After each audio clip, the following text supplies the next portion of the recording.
La idea es que hoy trabajemos dos aspectos. Por un lado, todo lo que tiene que ver con un repaso muy rápido sobre los modelos de atención y organización de los servicios de salud, desde un repasito con alguna cuestión histórica, pero que en realidad se entrecruza con lo que pasa en distintos niveles, en distintos lugares. Ustedes van a reconocer muchos puntos en común con lo que viven normalmente en la organización hospitalaria. Y por otro lado, vamos a ver y charlar algunas cosas relacionadas a lo que es el aspecto de la microgestión y la clínica ampliada. En este punto vamos a volver a tocar eh, algunas cosas relacionadas al vínculo y a la construcción del vínculo que repasamos en el encuentro anterior.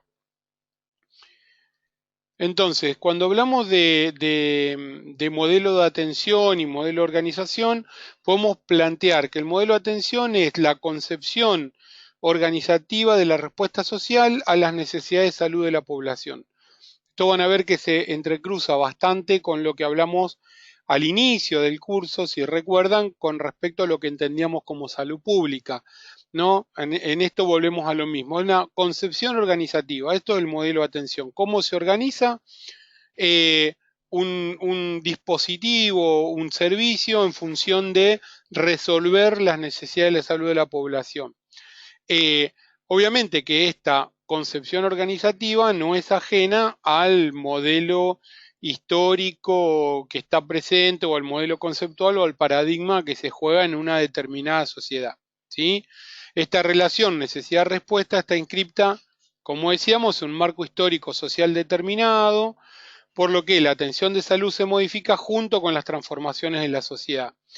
Tanto lo que nosotros entendemos como salud, lo que entendemos como enfermedad, cómo se comprende el proceso salud-enfermedad y la atención se va como proceso dinámico modificando a través del tiempo, a través del desarrollo de la propia sociedad, podríamos decir, y en estas transformaciones el sistema de salud puede acompañar o no, o intentar hacer algún acompañamiento a estas transformaciones dinámicas. Hay tres momentos que se pueden distinguir con respecto al modelo de atención en términos de lo que es organización del sistema de salud y sobre todo los sistemas de atención de enfermedad. Hasta principios del siglo XX, la atención de salud se centraba en una relación bien individual médico-paciente, ¿sí? Esto que decíamos del médico que iba a la casa, sobre todo de aquellos que tenían capacidad, digamos, de pago de la atención médica, aquellas familias pudientes, y la atención comunitaria, la atención hospitalaria, era una atención reservada para los pobres, como habíamos dicho al principio del curso, cuando historizamos algunas cosas del modelo de atención, eran instituciones básicamente basadas en un principio de beneficencia, muchas veces de índole religiosa, para que la gente en realidad no muriera en la calle. Y como decimos, no jugaba un rol central en el sistema de atención y sobre todo en esta concepción de beneficencia religiosa eran instituciones básicamente asilares o donde iba la gente a morir. Había una clara división social, el Estado de la beneficencia se ocupaba de los pobres, el mutualismo la respuesta de los trabajadores y los inmigratorios, y los pudientes podían acceder a la atención de los médicos particulares. Y obviamente no se entendía la salud como un derecho social. No había una cuestión de discusión tampoco en esos términos. En un segundo momento, en las décadas iniciales del siglo XX, empieza a desarrollarse lo que se llama la medicina científica.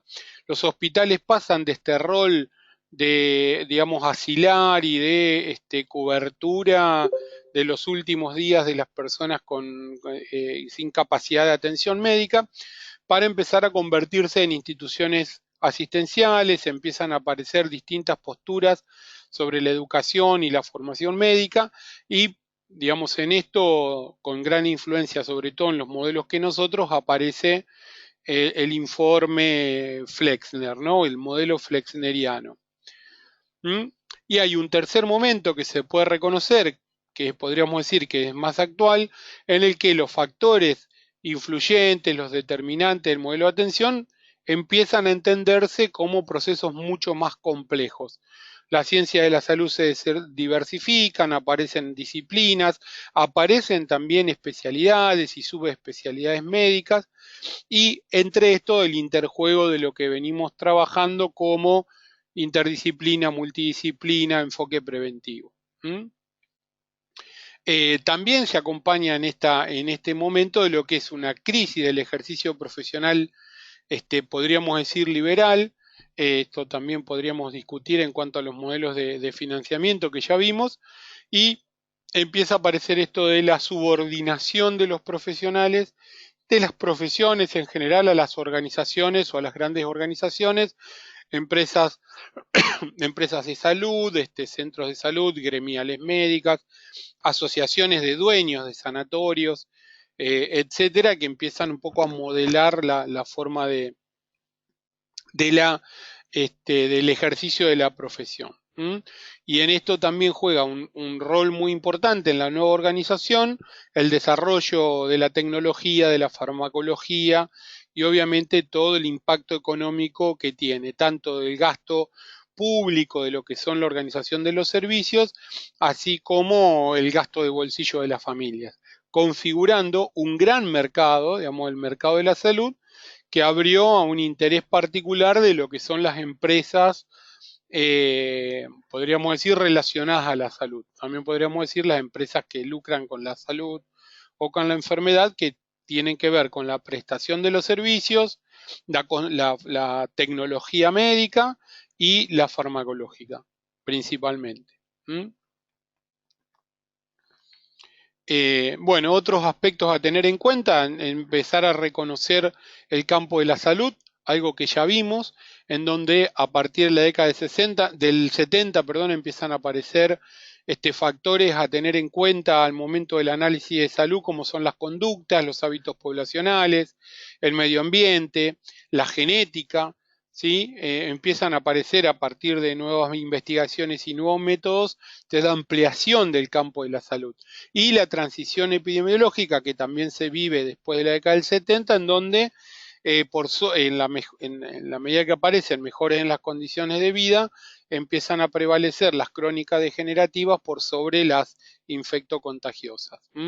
También hay, digamos, un tercer momento de complejización de lo que es esta transición epidemiológica, donde empiezan a aparecer las adicciones, la violencia, problemas de salud mental, la tercera edad en la medida que aparece el envejecimiento poblacional, enfermedades emergentes, reemergentes, como un, un grupo de, digamos, de nuevos problemas en salud, desde donde modifican las concepciones previas de abordaje, podríamos decir, lineal de la atención de enfermedad. Obviamente también toda esta aparición de nuevos problemas también hace que aparezcan nuevos modelos en términos de, podríamos decir, concepciones éticas y concepciones filosóficas acerca de la salud, en donde empiezan a aparecer temas que antes no estaban ni cerca de discusión, ¿no? El trasplante, la fertilización asistida, experimentación en seres humanos, la definición de muerte, la definición de vida, la clonación. Y la consagración de la salud como, como derecho social a partir de la posguerra, decíamos, después de la posguerra el estado de bienestar, la generalización del acceso a la atención, el desarrollo de los sistemas de seguridad social, empiezan a ser, bueno, esta mezcla, digamos, que lleva a este proceso de complejización y de dinamización del sector salud. Y en esto, en términos de la consagración de la salud como derecho social, atravesado por la gran contradicción en donde empiezan a aparecer después de la década del 70, con mucha más fuerza, la marginación, la exclusión, dificultades de acceso económico, digamos, y este disparo de la brecha entre las poblaciones más ricas y las más pobres, sobre todo en los países como el nuestro, en donde esto en la década del 70 y principio del 80 se dispara digamos, con una gran connotación social. ¿Mm? Bueno, esto como un pequeño repaso de muchas de las cosas que ya vimos en términos de cómo juega digamos, todo este proceso de historización del modelo de atención desde el hospital asilar, donde iban las personas a morir para no morir en la calle, a un sistema en poco menos de un siglo, a un sistema complejo en donde todas estas variables componen el campo de la salud. ¿Mm? ¿Qué deberíamos analizar o pensar para discutir componentes de un modelo de atención? Esto que decimos, ¿cómo pensar el modelo de atención?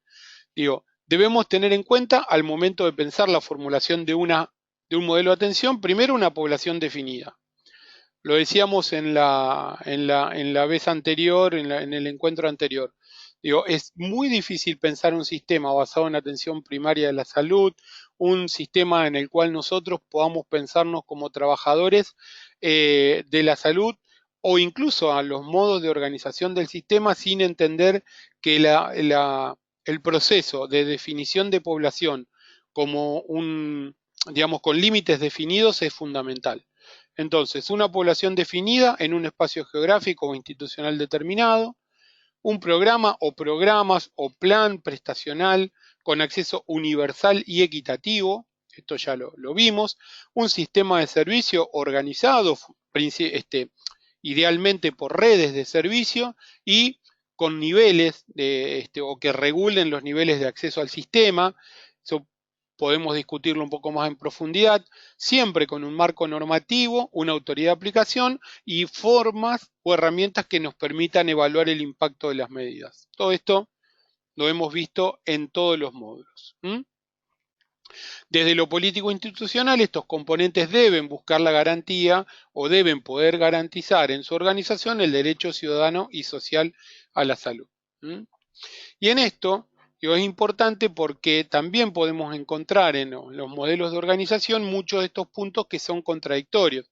Como decíamos, el estado de bienestar, pero enmarcado en una exclusión y en una diferenciación enorme de la riqueza, y la pobreza, digo, entre quintiles de ingreso y la población con el acceso que esto regula, digamos, al esquema clásico de los hospitales, en los cuales las puertas abiertas, intentando pensar que un hospital de puertas abiertas pueda ser lo que materialice el derecho a la salud o el derecho a la atención, con la contradicción que en realidad, al no ver ningún tipo de discriminación sobre la prestación de servicio, pierde enormemente calidad a partir de que queda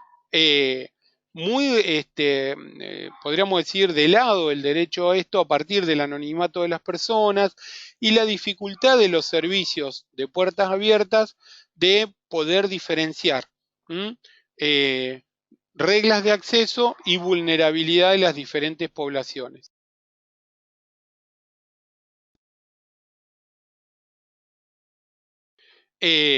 Por otra parte, también los hospitales de puertas abiertas tienen mecanismos de demanda y reclamo que en general producen mucha inequidad. Esto sabemos, hospitales que están organizados en función exclusiva de la demanda versus aquellos que pueden organizar la oferta en función de los problemas que tenga la población.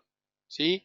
Esto también lo trabajamos durante todos los módulos, pero bueno, está bueno repetirlo porque, digamos, apunta al corazón de la organización. Poblaciones conocidas, geográficamente delimitadas, en servicios que puedan empezar a reconocer la vulnerabilidad y las diferencias de riesgo entre las poblaciones con el objeto de organizar la oferta en función de la demanda de la población y no en función de las necesidades de la población y no exclusivamente de la demanda. Porque esto de la organización de demanda genera nuevas inequidades al sistema. Bien, entonces este modelo de organización social, la participación de la población como elemento clave en la gestión de sus problemas de salud. No solo la participación en el desarrollo de las conductas saludables, cuídese, haga dieta, no fume, salga a correr, sino específicamente en la organización de los servicios de salud. en la identificación de las necesidades, en la priorización de los recursos existentes. El modelo de atención debe privilegiar la participación comunitaria, como la discutimos en el análisis de situación de la salud, por ejemplo, o cuando hablamos de priorización de problemas. Desde lo económico, la organización debe permitir la efectiva priorización y el uso de recursos en función de estos resultados, en función de lo que la participación social en conjunto con los equipos no priorizan, ¿sí? Y desde el punto de vista sanitario, el modelo de atención debe facilitar el protagonismo del equipo de salud en el desarrollo de nuevas concepciones orientadas hacia el enfoque preventivo, interdisciplina y organización de redes, así como la capacidad de evaluarnos en función de mejorar la calidad de la atención. Digo, son los 3 puntos de los cuales, vuelvo a insistir, venimos trabajando a lo largo de todo el curso. Participación comunitaria, integración de la participación del equipo de salud en la toma de decisiones y en la propia evaluación de su trabajo, con recursos distribuidos en función de estas decisiones, ¿no? O sea, la descentralización también de los recursos en función de lo que cada equipo, cada comunidad prioriza.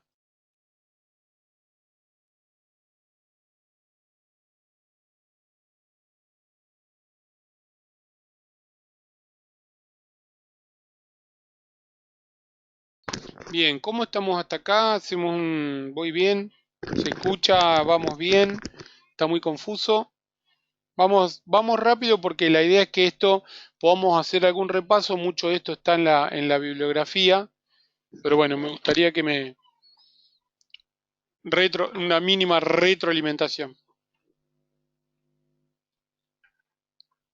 Bien, perfecto. Vamos a poner bien. Eso a veces por la distancia del micrófono, Gloria. Vamos a ver ahí.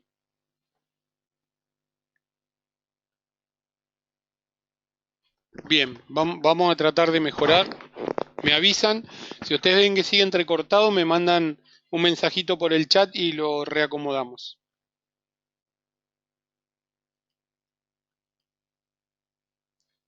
Bien, entonces, bien, bárbaro. Entonces, vamos a ver algunas cuestiones relacionadas a los criterios organizativos hospitalarios, en los cuales vamos a tratar de hacer, o vamos a sintetizar en 4 puntos, ¿sí? De lo que, y vamos a hacer una introducción a algo que nos interesa discutir. Vamos a avanzar bastante en el tema, pero no es todo lo que vamos a ver respecto de lo que es los cuidados progresivos. Pero básicamente podemos sistematizar el análisis a través de esquemas organizativos, de los cuales muchos tienen manifestaciones concretas en nuestra realidad. Si bien son temporalmente consecutivos, o sea, aparece primero uno y después se van, hoy si nosotros revisamos, que es lo que les decía al principio, la organización de los propios lugares de trabajo, vamos a ver que estas cosas se van intercalando y se superponen. Básicamente, el eje organizativo clásico de los efectores de salud, sobre todo el hospitalario, es la organización de servicios por especialidad, bajo el supuesto de que la especialización es la mejor manera de desarrollar el conocimiento y mejorar la calidad de atención. Esto es una propuesta, un modelo, sobre todo de la escuela norteamericana, en función de lo que ha sido, digamos, el informe Flexner, el modelo flexneriano, que impulsó la formación médica a principios del siglo pasado. ¿Sí? 1910 empieza esta reforma a partir de la cual la mejor educación médica es la que está asociada a una organización hospitalaria física y funcional basada en especialidades médicas y centrada en la internación. Estos modelos, flexneriano en la educación médica y taylorista en la organización, que son de 1900, 1890, 1900, 1910, nosotros nos atraviesan todavía organizativamente, 100 años después, la gran mayoría de los hospitales, no digo todos porque ya hay muchos que han hecho procesos de reforma importante, pero la mayoría de los hospitales responden todavía a esta modalidad que tiene más de 100 años de organización. Y ustedes van a ver y se van a ver reflejados un montón. Las recomendaciones de Flexner resumieron la ideología predominante en la profesión médica, influyeron muchísimo en la organización hospitalaria durante muchas décadas, diría, siguen influyendo hoy. Por ejemplo, la organización edilicia hospitalaria en salas, pabellones de especialidades, las estructuras de conducción con predominios de jefaturas por especialidad son la clara expresión de este enfoque. A esto yo le sumaría que si ustedes conocen los hospitales universitarios, donde además los jefes de servicio son los jefes de cátedra. O sea que la formación médica está claramente organizada todavía en un modelo flexneriano y atraviesa, digamos, de lado a lado el sistema organizativo hospitalario, ¿sí? Vuelvo a insistir, ustedes dirán, bueno, no todos los hospitales son iguales, es verdad, y muchos han atravesado procesos de modernización, pero seguramente conocen hospitales que están organizados de esta manera. Servicio de ginecología, el jefe de servicio es un ginecólogo, que a su vez es el jefe de cátedra de ginecología de la Facultad de Medicina. Lo que les decía, aparte un modelo taylorista, flexneriano de la formación médica, pero taylorista organizativo. Posteriormente se hace un intento también a partir de lo que es el modelo de Fayol ya, lo que es la departamentalización de las estructuras hospitalarias, como un intento de englobar procesos asistenciales y administrativos en conjunto. Se desarrolló una división vertical basada en la jerarquía de autoridad y una división horizontal determinada por las funciones y la especialización. La primera gran división horizontal fueron las actividades asistenciales y actividades de apoyo, donde aparece el propósito de darle relevancia a la administración de las instituciones. O sea, todos los sistemas de soporte administrativo a partir de la departamentalización, las jefaturas, la organización administrativa, empiezan a tomar mayor preponderancia por la solamente asistencial, ¿no? Tratan de hacer una departamentalización horizontal, pero con una fuerte presencia de cadena de mando vertical. Los servicios asistenciales son los que realizan las actividades directas de atención a los pacientes, ¿sí? Y los servicios de apoyo son los que garantizan que haya recursos para que esos servicios asistenciales se puedan llevar adelante. Bueno, aparecen estas clasificaciones sobre sectores finales, intermedios y generales, tratando sobre todo de definir estructuras de costo de las instituciones y en muchos casos estos modelos organizativos generaron departamentos y divisiones. También esto lo vamos a ver en cuanto a departamento de medicina, de cirugía, de urgencia, de diagnóstico por imagen, el departamento de enfermería, que si bien engloban tanto la organización como la organización administrativa como la organización asistencial, siguen siendo compartimentos estancos y muy verticales. Por ejemplo, el departamento de medicina interna, donde tenemos un jefe de medicina interna y tuvimos a su vez el sector de neumonología, cardiología, o sea, las especialidades al interior de medicina interna. ¿Sí? Por lo menos así funcionaba en la estructura de un hospital o el hospital más grande de la provincia de Santa Fe. ¿Sí? Bien, el instrumento que expresa esta modalidad organizativa es el organigrama, el famoso organigrama, y lo que muchas veces se menciona, si lo van a haber escuchado un montón, de los planteles básicos y el organigrama para cumplir los planteles básicos, y junto con los planteles básicos lo que son las manuales de funciones, lo que nosotros llamamos, digamos, la estructura organizativa del efector con las misiones y funciones de cada uno de los raviolitos que compone la estructura. El resultado que tuvo esta departamentalización fue muy limitado y ustedes lo saben, porque lo viven a diario seguramente, sobre todo aquellos que están más en contacto con los hospitales. Racionalizó el uso de los recursos, pero en general la organización del trabajo no se modificó y la verticalidad, digamos, clásica en la organización casi no se modificó. Sin embargo, a partir de que empiezan a aparecer estas situaciones que les decía, en esta transición epidemiológica de nuevos problemas de salud, de complejización de determinantes digamos, del proceso salud-enfermedad, empiezan a aparecer esto que mencionábamos como dispositivos. La organización clásica por especialidad y la departamental empiezan a entrar en contradicción con procesos de atención en los hospitales, que muchas veces se generan por obligación.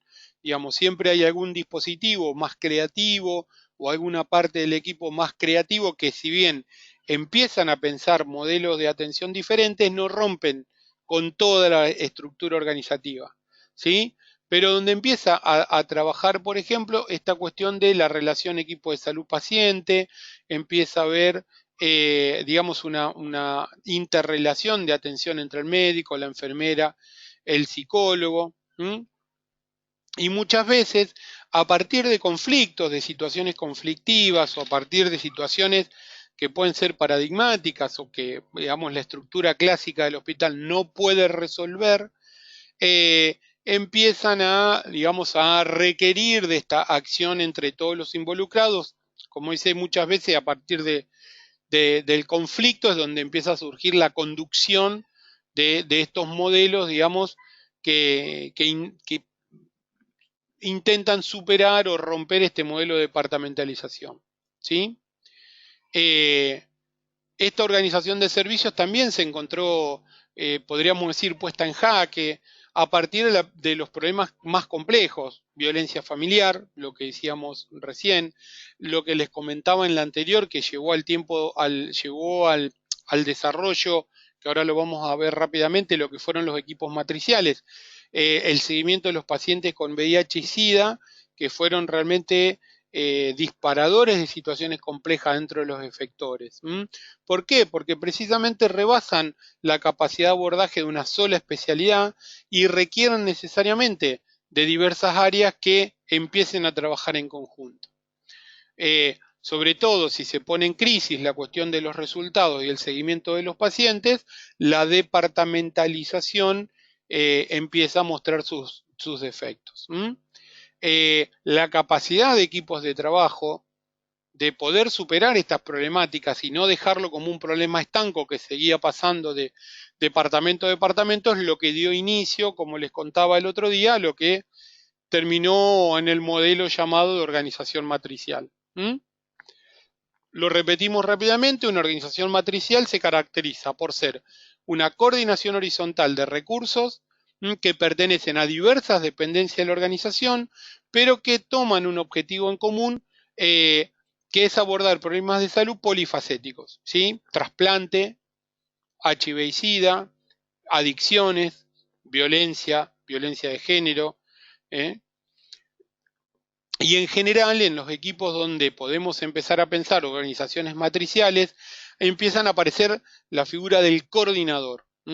Esta coordinación supera el modelo clásico del jefe de servicio para pensar una persona que tiene capacidad de organización, espacios o dispositivos transversales. ¿Sí? A partir de la mitad del siglo XX, la dificultad de agrupar pacientes de muy distinta gravedad en una misma sala de especialidad, en la medida que empezaron a complejizarse los cuidados, se hizo más notable con la aparición de tecnología diagnóstica y terapéutica con capacidad de resolver cuidados críticos, pero que en realidad tenía una disponibilidad muy limitada. Nosotros teníamos pocos recursos, están recursos nuevos tecnológicos, pero que tenían que estar enfocados en personas que requerían altísimo nivel de cuidado. A partir de las dificultades para distribuir el personal, por ejemplo, enfermería, empiezan a aparecer dispositivos que pueden resolver y atender la complejidad, ¿sí? Empieza a aparecer las primeras áreas de cuidados de lo que son terapias intensivas, ¿sí? Los primeros cuidados progresivos, podríamos decir, o por nivel de cuidado en la organización y no por especialidad que se da en los hospitales, es precisamente la terapia intensiva. ¿Por qué? Porque ya no importa si el paciente es un paciente de una patología ginecológica, abdominal, quirúrgica, neumonológica o cardíaca, sino que empieza a ser la capacidad de cuidado especializado y con recursos tecnológicos costosos y poco disponibles, empiezan a aparecer estas salas donde concentran el cuidado de alto riesgo. ¿Sí? Eh,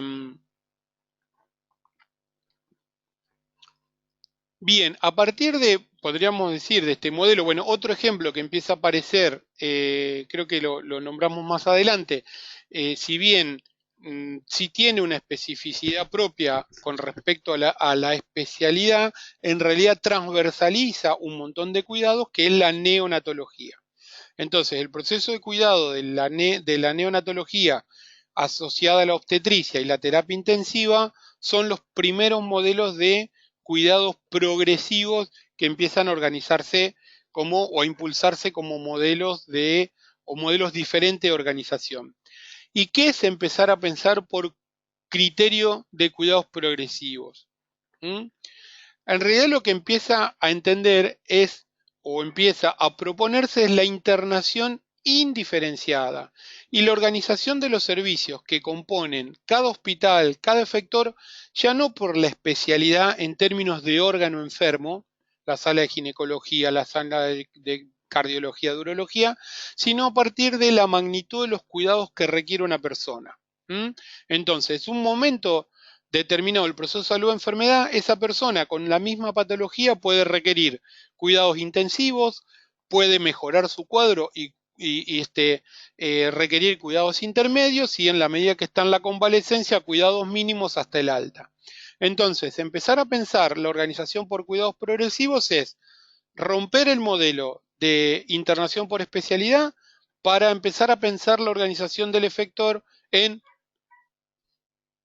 niveles de cuidado. Bueno, lo que decía, el resultado más visible para esta modalidad fue la aparición de las terapias intensivas, un mayor esfuerzo para tratar de diferenciar las áreas ambulatorias de la internación, la organización de neonatología también, pero si bien esto ha sido un modelo que empieza a mediados del siglo XX, como decía, y en la aparición de las terapias intensivas, nosotros empezamos con las primeras terapias intensivas en la Argentina, si mal no recuerdo, en la década del 70, ¿sí? Pero a pesar de esto, y sobre todo en el subsector estatal, en los efectores regulados por el subsector estatal, las reorganizaciones de los hospitales con cuidados progresivos ha sido realmente muy infrecuente. Nosotros podemos mencionar en la ciudad de Santa Fe, hoy el Hospital de Niños, hay muchos hospitales que todavía están en ese modelo, el Hospital Garrahan es un hospital que está pensado en niveles de cuidado, como para mencionar uno que todos conocemos.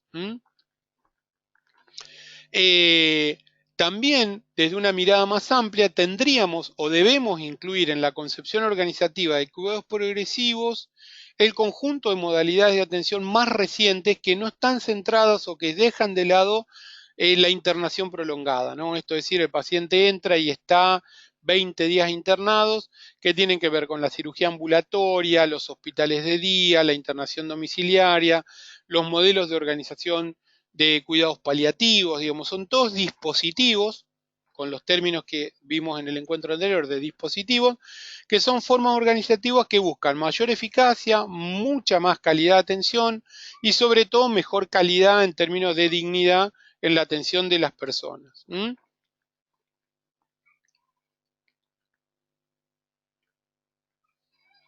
Bien, entonces dijimos que a partir de la década del 60 aparece este modelo, con una visión que supera lo institucional, pues esto también es importante, que entra en la lógica de red, que en donde para poder pensar estos modelos de cuidados progresivos no se pueden pensar de manera aislada solamente como una modalidad de organización del hospital, sino que se tiene que pensar a partir de respuestas prestacionales integrales para poblaciones determinadas, para poblaciones con un marco, como les decía, una limitación geográfica y poblaciones conocidas, en donde la regionalización y la organización por niveles son fundamentales.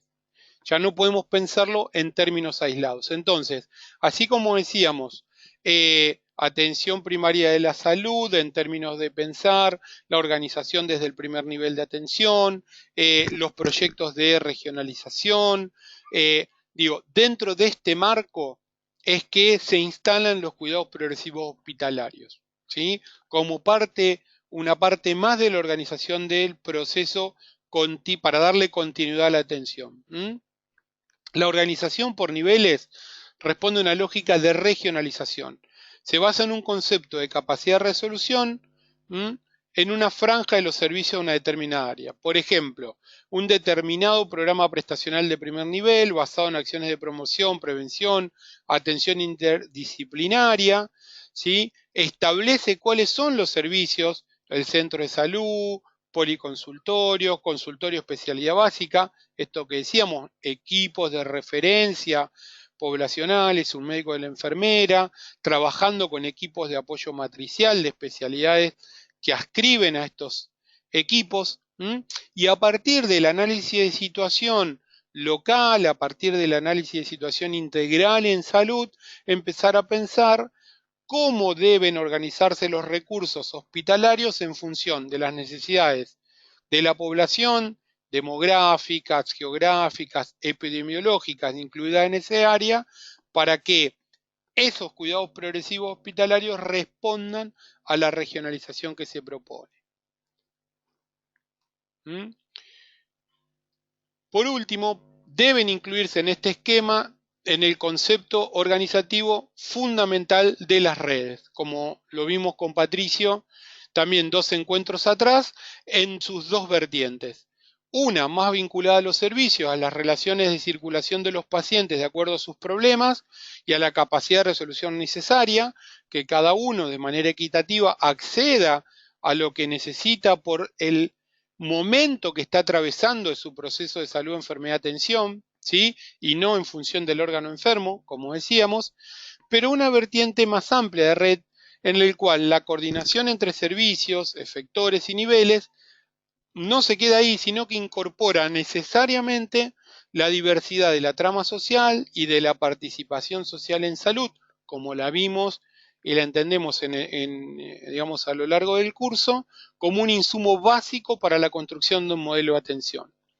Entonces, resumiendo y rápidamente, un modelo de atención es no solo aquello que nosotros podemos definir como de qué manera una persona se atiende en un determinado lugar, sino que en realidad cómo se construye con todos estos conceptos una red de servicios, que desde nuestra propuesta para responder a un modelo basado en atención primaria de la salud, con base en salud colectiva, con los preceptos que dijimos de atención primaria de la salud, debe responder a la regionalización, organizarse en función a las demandas y a las necesidades de la población en función del análisis de situación y dentro de un modelo de organización de red hacia la comunidad y al interior de los servicios en un modelo de cuidados progresivos. ¿Sí?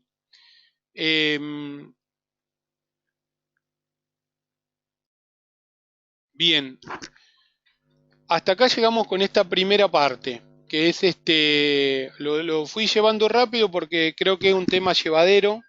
La idea es hacer algunos toques más desde la mirada del trabajo, podríamos decir desde el primer nivel de atención, ya concretamente en relación con las personas y la comunidad, pero bueno, quiero que hagamos un repasito rápido de lo que vimos hasta ahora, dudas, conceptos, alguna aclaración que quieran hacer, comentarios con respecto a la cuestión de organización en cuidados progresivos.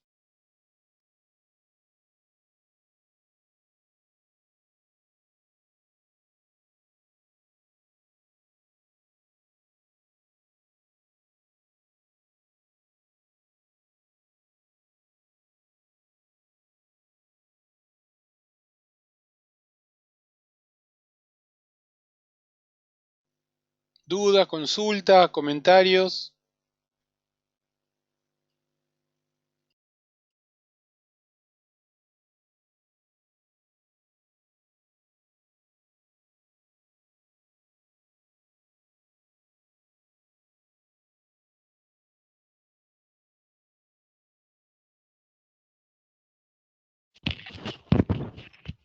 Hola, ¿se escucha? Ay. Sí, Gloria, te escucho bárbaro. Ah, bueno. No, por mi parte me quedó, la verdad que muy claro.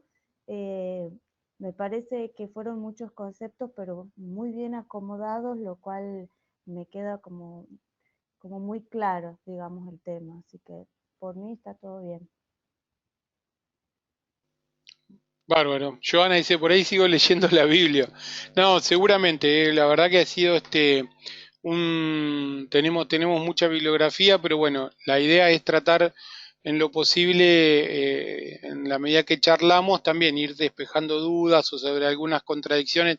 Siempre los textos que nosotros proponemos son referenciales y por ahí en algún punto puede haber autores que no coincidan en el 100% de los planteos y bueno, es parte del aprendizaje también el hecho de que uno pueda sacar sus propias conclusiones y los propios desarrollos a partir de lo que uno ve en la realidad también, ¿no? Cuando vas a trabajar todos los días.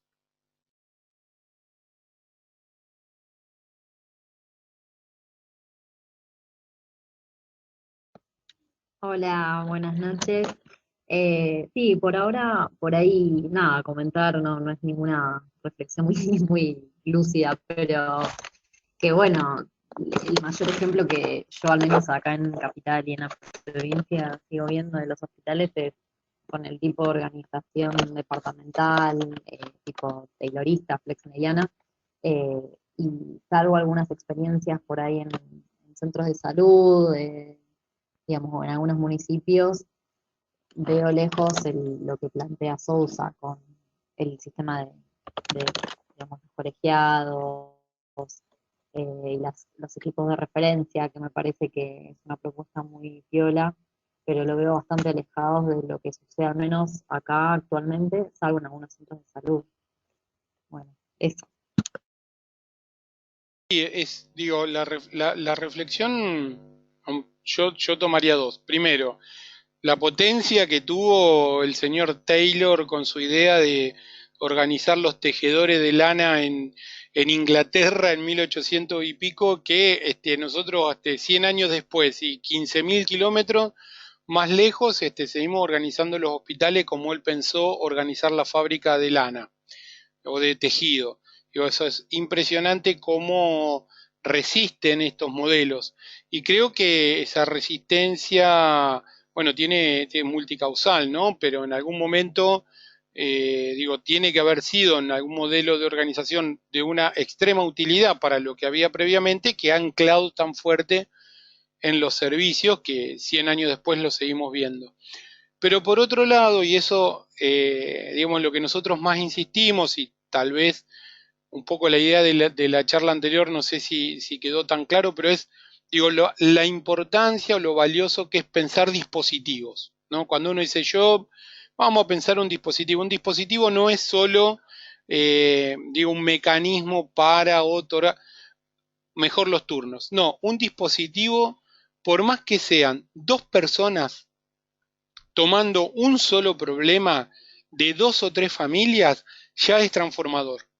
Porque precisamente son los dispositivos que a partir de personas puntuales, podríamos decir, resolviendo problemas que aparecen como críticos, los que después logran la transformación. Y eso tal vez es el ejemplo que les quería dar con el tema de HIV. Digo, cuando se juntaron para empezar a trabajar los dispositivos de atención de los pacientes HIV y SIDA en Brasil, eran tres personas. Digo, y lograron procesos de transformación donde ya muchos lugares aplican esos modelos. Y de hecho, hoy nosotros cuando tal vez tenemos que enfrentarnos a una apendicitis aguda, a una colecistitis aguda, el modelo tradicional fluye y apenas nos enteramos la persona ya está operada. Pero digo, cuando nos enfrentamos a problemas complejos, estamos siendo obligados a pensar dispositivos. Y ahí es donde me parece que tenemos que ver, digamos, el optimismo en saber que, digo, no por histórico y rígido el sistema es imposible de cambiar. Y que a veces entre dos personas pueden hacer mucho para que efectores de salud muy rígidos puedan empezar a discutir en otro idioma. ¿Mm? Bueno, seguimos con esto. La idea es tocar 3 o 4 tópicos rápidos acerca de modelo de atención en términos, esto recién vimos modelos de organización, ¿no?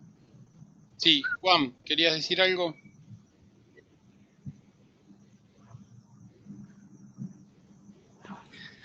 No, quizá lo que no hemos logrado, digamos, es que estos dispositivos que estamos mencionando sean como hegemónicos, digamos, o se hayan institucionalizado, pero me parece que no hay, como vos decías, digamos, cuando uno aborda situaciones complejas, eh, no hay forma de abordarlo desde las lógicas eh, de los servicios, digamos, ¿no?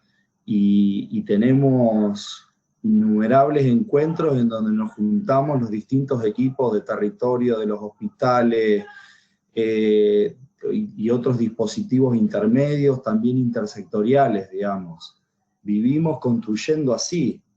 En ese sentido, me parece que estos dispositivos, digamos, este modo de trabajo no tiene retorno, digamos, a lo anterior. Sí, totalmente de acuerdo. Por eso es lo que quería rescatar, digamos, de lo valioso que son. De lo valioso que son. A veces uno se ve enfrentado al monstruo hospitalario y obviamente hay hospitales que tienen en la organización hospitalaria 100 años de historia y están los padres o los hijos de los bronces que trabajaron y fundaron el hospital y todavía dan vuelta por los pasillos. Digo, pero como vos decís, una vez que se dispara el proceso es muy difícil volver atrás, sobre todo cuando lográs compromiso de gente que pueda anclar una forma diferente de pensar. A partir de otra cosa, Juan, que es muy importante y vos lo vivís todos los días seguramente, que es que de esa manera se resuelven mejor los problemas. Entonces, en la medida que también cuando uno involucra a alguien del equipo y ve que de esta manera los problemas que antes parecían totalmente infranqueables empiezan a tener por lo menos alguna luz de solución o incluso se resuelven problemas que antes no podíamos llegar, bueno, eso hace que se sostenga mucho más esta forma diferente, ¿no? Es muy artesanal, pero creo que hay mucha experiencia ya y la cuestión es por ahí replicarla, retomar experiencias que hayan hecho otros para tratar de reflotarlas. Digo, ahí hay un montón de herramientas, pero como vos decís, una vez que los dispositivos arrancan, es muy difícil que vuelvan atrás.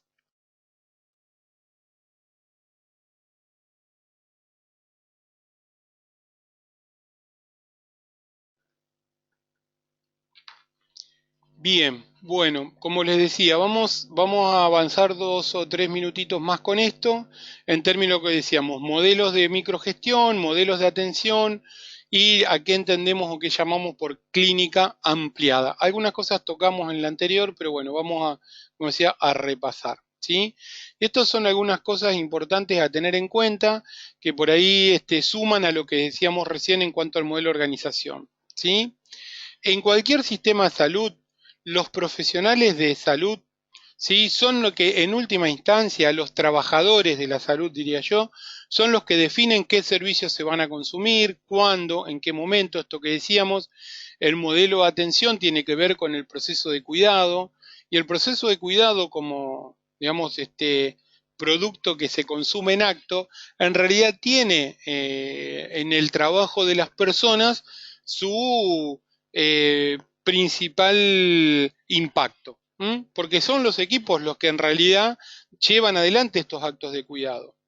En qué momento, cuándo, dónde, en qué cantidad, y a su vez qué impacto tienen sobre los servicios y sobre la salud, digamos, de las personas, es determinado por el trabajo de los equipos. ¿M?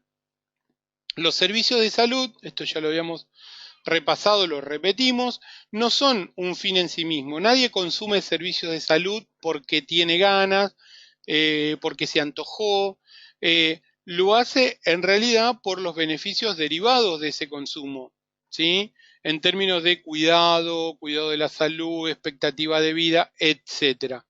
Por lo tanto, los servicios de salud existen como una respuesta a las necesidades de los individuos de la sociedad. La importancia que ellos asumen es la consecuencia del valor socialmente atribuido al mantenimiento y la recuperación de la salud. En la comunidad y en las poblaciones donde se le da mucho más valor a mantenerse sano, al recuperar la salud luego de la enfermedad o a este proceso, obviamente que los equipos de salud y los servicios de salud tienen una mayor preponderancia. Los servicios de salud no existen en el aire, sino a partir de las necesidades de la gente, que son usuarias y que, podríamos decir, consumen estos actos de cuidado que los equipos de salud generan. ¿Sí? Entonces, todas estas acciones de salud, por ende, dependen de la organización del trabajo. No están aisladas en términos de la producción de un bien de acumulación. No, digo, la organización del trabajo es clave para pensar el éxito de las acciones de cuidado, precisamente por lo que decíamos recién, y en cuanto a la organización del trabajo, no es otro que pensar el modelo de atención. Cuando nosotros decimos modelo de atención, en realidad estamos diciendo de qué manera nos organizamos para llevar adelante nuestra tarea en términos de cuidado. ¿Sí? ¿Cómo se pueden organizar los servicios de salud? Repasábamos recién. O como respuesta a las demandas, y yo me preparo, entre comillas, a resolver aquello que me demanda, aquel que consulta, aquel que viene al efector de salud, o puedo pensar como una organización en función de satisfacer las necesidades de salud de una población determinada. Volvemos a lo mismo. Es imposible pensar una organización de los servicios de salud con un modelo de atención en todo esto que venimos, que no vamos a repetir, si no pensamos con una población definida. Si por algo deberíamos luchar los equipos de salud, es para lograr la adscripción de población.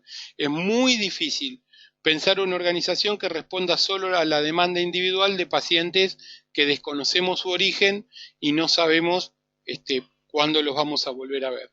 ¿Sí? Entonces, podemos organizarnos por demandas o nos podemos organizar de acuerdo a las necesidades de una población. ¿Cuáles son las herramientas que tenemos o los modelos que conocemos? Digamos, cuando es por demanda, la gente demanda espontáneamente o directamente, concurre cuando lo necesita un efector de salud. La guardia del hospital, el consultorio de demanda espontánea, aquel que se anota en el día.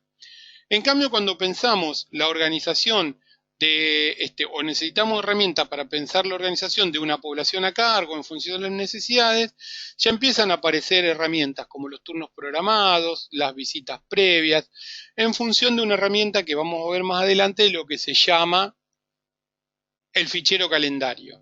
En nuestra población adscripta, la posibilidad de programar la oferta en función de la vulnerabilidad de la población que nosotros conocemos. Aquel que requiere atenderse cada 48 horas, aquel que requiere atenderse una vez por mes y aquel que requiere atenderse una vez al año. ¿Sí? Cuando es por demanda, los servicios se buscan. ¿Sí? Cuando es por necesidades, la oferta de servicios está pensada en función de los problemas de salud que tiene esa comunidad. Cuando trabajamos por demanda, el equipo es un equipo que está dentro de los servicios, es un equipo que espera y responde a lo que le piden, a la demanda. ¿Sí? La típica atención de consultorio externo, de guardia, sin seguimiento, la consulta, podríamos decir, sintomática. Cuando pensamos en las necesidades, el equipo tiene capacidad de priorizar según vulnerabilidad, según estratificación de riesgo, según acceso, en función de procesos, que está mal escrito decisión, por procesos colectivos de decisión. ¿Sí? En el cual, esto que decíamos, el equipo de salud trabajando en conjunto y con la comunidad, priorizando cuáles son las respuestas más urgentes, cuáles son las más importantes, cuáles son las que pueden esperar. ¿Sí? A partir, por demanda, de una atención básicamente individualista, yo le voy a agregar sintomática, en la mayoría de los casos, y curativa, que además al ser curativa y sintomática tiene una tendencia a la sobreutilización de recursos de estudios complementarios, porque tiene una incapacidad de ver la progresión del proceso, y en general diría curativa paliativa. Cuando pensamos organización por necesidades, a todo esto le vamos a sumar mayor grado de eficacia, ¿sí? O sea, la mayor capacidad de obtener los resultados que nosotros nos proponemos con una mayor eficiencia. Eficiencia entendida como el mejor aprovechamiento de los recursos puestos para quien más lo necesite y no para el que llegue primero. Y al ser más eficiente y eficaz y estar pensada en términos de vulnerabilidad, es mucho más equitativa. Una organización pensada en necesidad acorta la brecha de inequidad entre riesgo poblacional. La atención por demanda la amplifica. ¿Por qué? Lo veíamos en la presentación anterior. Porque generalmente cuando demanda, las poblaciones no demandan igual. El nivel socioeconómico, el nivel educativo, la distancia geográfica, los recursos subjetivos de las personas condicionan muchísimo el nivel de demanda. Por lo tanto, las poblaciones de menos riesgo, de menos vulnerabilidad, suelen ser más demandantes. Y de hecho también ahí aparece un componente más de la vulnerabilidad. Nosotros tenemos con nuestra organización capacidad de cambiar esa vulnerabilidad en temas relacionados al acceso, garantizando un mejor acceso a las poblaciones más vulnerables. El enfoque por necesidades de salud es el que mejor permite la planificación de las acciones en salud, por ende, del análisis de los recursos que exige esas acciones de salud, en función de una racionalidad técnica y basada en valores socialmente compartidos. Esto lo dijimos cuando vimos análisis de situación de salud, cuando hablamos de priorización de problemas. Esto es llevado a la práctica, ¿sí? Esto es una frase que a mí me gusta repetir porque es muy importante, creo que es clarificadora. Y tiene que ver con lo que decíamos recién, ¿no? La contradicción del modelo de hospital centro de puertas abiertas. Un servicio que atiende a todo el mundo por igual, un servicio que atiende a todo el mundo que lo demanda, que no logra distinguir entre los pacientes, no puede hacer clínica de calidad. No hay atención de calidad posible cuando la atención no es discriminada.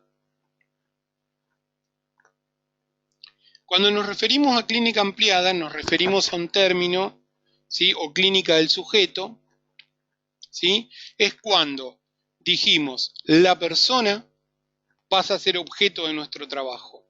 Esto lo vimos, ¿se acuerdan? Como trabajo vivo, trabajo muerto. Cuando nosotros logramos hacer un paréntesis en la enfermedad, en el motivo de consulta, en esa famosa frase, la historia natural de la enfermedad, cuando logramos sacarnos esta mirada exclusivamente de procedimientos, exclusivamente técnica, y pensamos que el objeto de nuestro trabajo es el sujeto, es donde empezamos a pensar en términos de clínica ampliada. De esta manera, el énfasis no lo ponemos en el proceso de curación de la enfermedad, sino en el proceso de invención y construcción de la salud y de la reproducción social del paciente, en términos de, lo que decíamos, una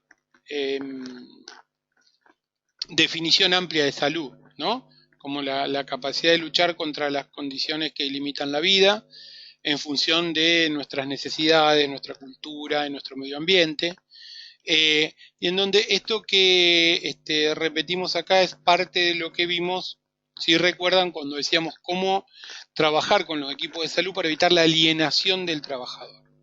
Precisamente, la clínica ampliada no solo mejora las condiciones, digamos, de atención o de las cuales las personas enfrentan el proceso de salud o enfermedad, sino que mejoran ostensiblemente la calidad de nuestro propio trabajo. ¿Mm? Entonces, como dijimos, la reforma de la clínica moderna se basa en descolocar el énfasis de la enfermedad para centrarlo en una persona, en un sujeto concreto, no en un caso, en un sujeto portador de algún problema, ¿sí? De ahí el título clínica del sujeto o clínica ampliada. En los principales manuales de semiología se encuentra que la clínica es ciencia y arte, ¿se acuerdan, no? Ahí la gente que está en el hospital Iturraspe dice, tenía un loguito que decía ciencia, arte y un término más que no me acuerdo.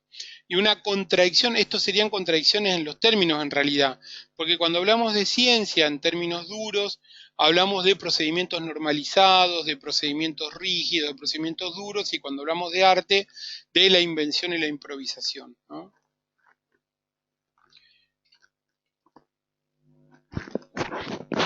Toda acción de salud es una práctica siempre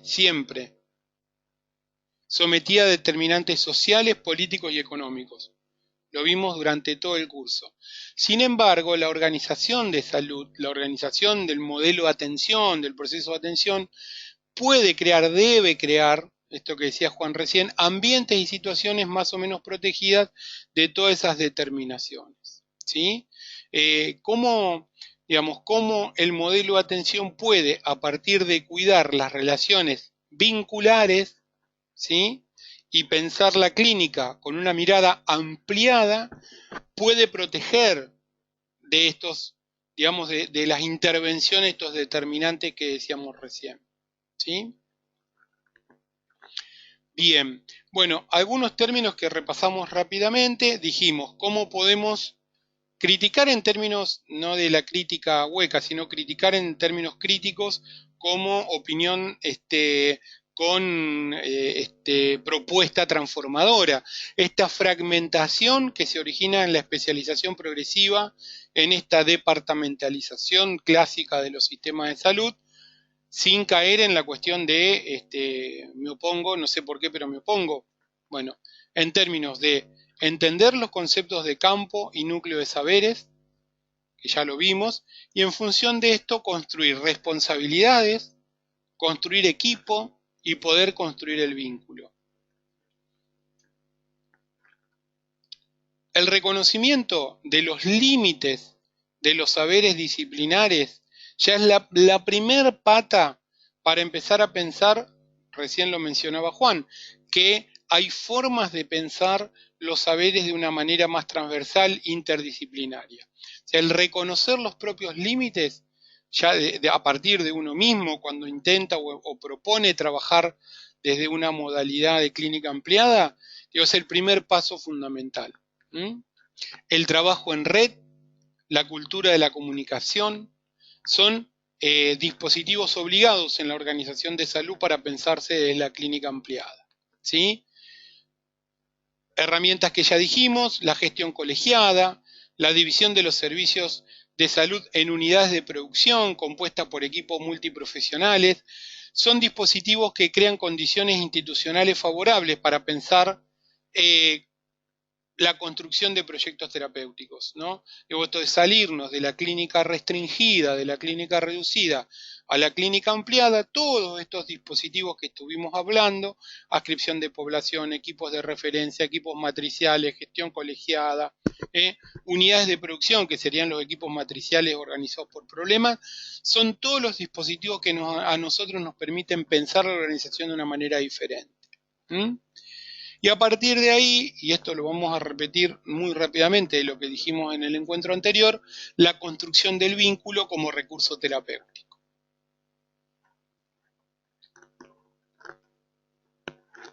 Fortalecer los vínculos entre los pacientes, las familias y la comunidad con el equipo, con los profesionales, a partir de los equipos de referencia, de tener una adscripción de población, son claves al momento de pensar la clínica ampliada. Esto ya lo dijimos, lo habíamos visto también en la anterior, lo repetimos. La construcción del vínculo, siempre entendido como un proceso dinámico bidireccional, de los usuarios hacia el equipo y del equipo hacia los usuarios. Bien, y esto decíamos recién, hay una infinidad de posibilidades de intervención práctica. Muchas veces el agobio, el trabajo totalmente departamentalizado, las exigencias de nuestra propia conducción, de la jefatura, de nuestros jefes que te exigen resultados cuantitativos exclusivamente, son los que muchas veces nos autocensuran o nos autolimitan.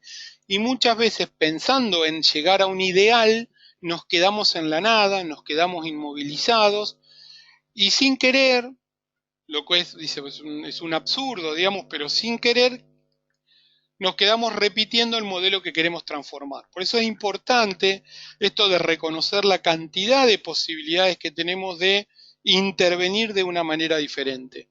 Una persona, dos personas, tres personas, conformando pequeños dispositivos para problemas puntuales, ya suman muchísimo a una modalidad diferente de trabajo. Y en la medida que nosotros podemos involucrar a los pacientes, podemos involucrar a la familia, podemos involucrar a la comunidad en la producción de su propia salud. Por ejemplo, estoy pensando en voz alta, dispositivos en donde reunimos a todos los pacientes que sufren una misma patología, diabéticos, hipertensos, y los empezamos a citar juntos en la sala de espera, y en vez de hacer una atención individual diabético por diabético, hipertenso por hipertenso, hacemos consulta médica colectiva, en el cual explicamos la medicación, la alimentación, y ese día, en vez de hacer una consulta individual, la hacemos grupal, junto con la enfermera, junto con otro integrante del equipo, y explicamos todos los aspectos relacionados al cuidado y al autocuidado, por ejemplo, de una patología crónica. ¿Por qué? Porque precisamente esto es lo que le va a dar a la gente esta capacidad que nosotros queremos, esa autonomía, para poder luchar con las condiciones que limitan su vida o las condiciones que lo enferman en términos amplios, ¿sí? Bueno, esto también son cuestiones que apuntan a lo que decíamos recién, considerar cada grupo como agentes de salud de su propia familia, de su propia comunidad, replicadores de lo que nosotros proponemos. Hay infinidad de ejemplos de casos de grupos de diabéticos que después se integran al trabajo en los centros de salud, de pacientes hipertensos, que a su vez después son apoyo al resto de pacientes que se incorporan nuevos o que son de reciente diagnóstico, hacen un soporte matricial en la educación diabetológica que es impresionante. Incluso esto, ¿no? Descubrir dentro de la propia comunidad personas, grupos de cuidadores, voluntarios que puedan ayudarnos o ayuden a personas ancianas, vecinas que ayudan a mamás que están en lactancia, por ejemplo, porque tienen, podría dar infinidad de ejemplos. El tema es abrir la cabeza a la posibilidad de pensar que como recurso vincular, recurso terapéutico, tenemos muchísimos más que la práctica individual, disciplinaria, en el caso médico, de recetar un medicamento. Con esto terminamos. Decimos, cuanto más impersonal y burocrático es el sistema, cuanto más se parece al modelo clásico, fayolista, taylorista o al modelo flexneriano, más aumenta la dependencia de las personas. Y nosotros tenemos que trabajar para aumentar precisamente para aumentar la independencia de las personas en la capacidad de su cuidado. Y hacer, junto con el equipo de salud, con las personas y la familia, un proyecto terapéutico común. Entonces, muy importante entender, así como dijimos, un servicio que no puede diferenciar las personas y atiende todas por igual es un servicio que no brinda calidad. Cuanto más burocrático, cuanto más impersonal es el sistema, más dependencia tienen las personas del mismo.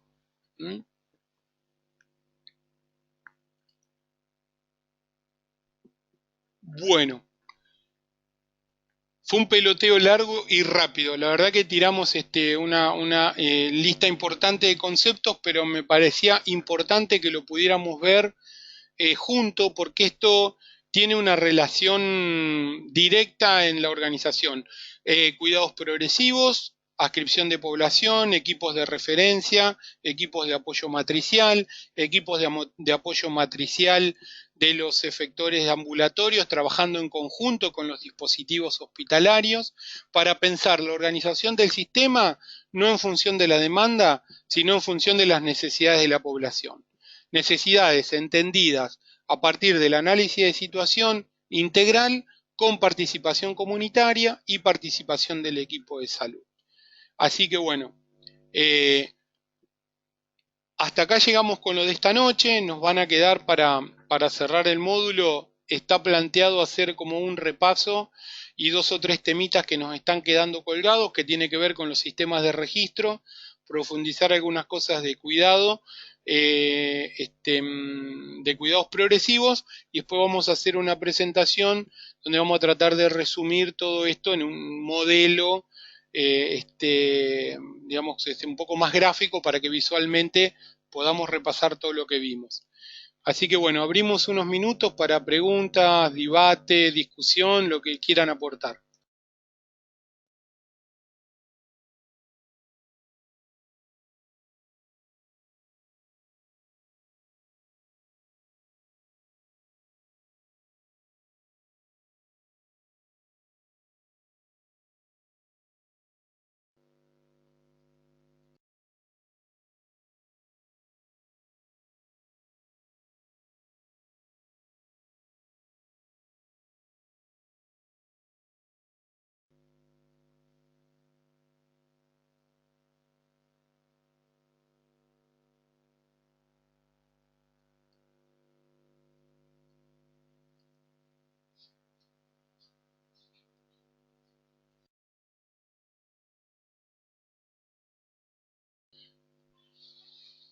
Bueno, si les parece, ¿qué hora estamos? Bueno, estamos bien con la hora. Más o menos la idea era trabajar 1 hora y 10. Bueno, en una hora repasamos todo. La verdad que fue un peloteo largo. Espero que les haya quedado más o menos claro, les haya servido. Igual, bueno, como decimos, la clase quedó grabada, se puede escuchar. Las 2 presentaciones estas están en el, en el en el campus, ya en el aula, así que pueden bajarlas y verlas, y todas tienen reflejo de la bibliografía. Yo calculo que la semana que viene vamos a estar haciendo un encuentro de repaso para terminar estos temas que les decía, y vamos a ir ya organizándonos para ver el tema del trabajo final. Algunos aspectos importantes, no hay apuro, cada uno puede ir manejándolo a su tiempo. La idea es que todos podamos terminar el curso con el trabajo final, así que si bien hay algunos plazos establecidos, iremos flexibilizando de acuerdo a cómo está cada uno en su momento. Así que bueno, damos por cerrada la clase y nos la seguimos a través del campus.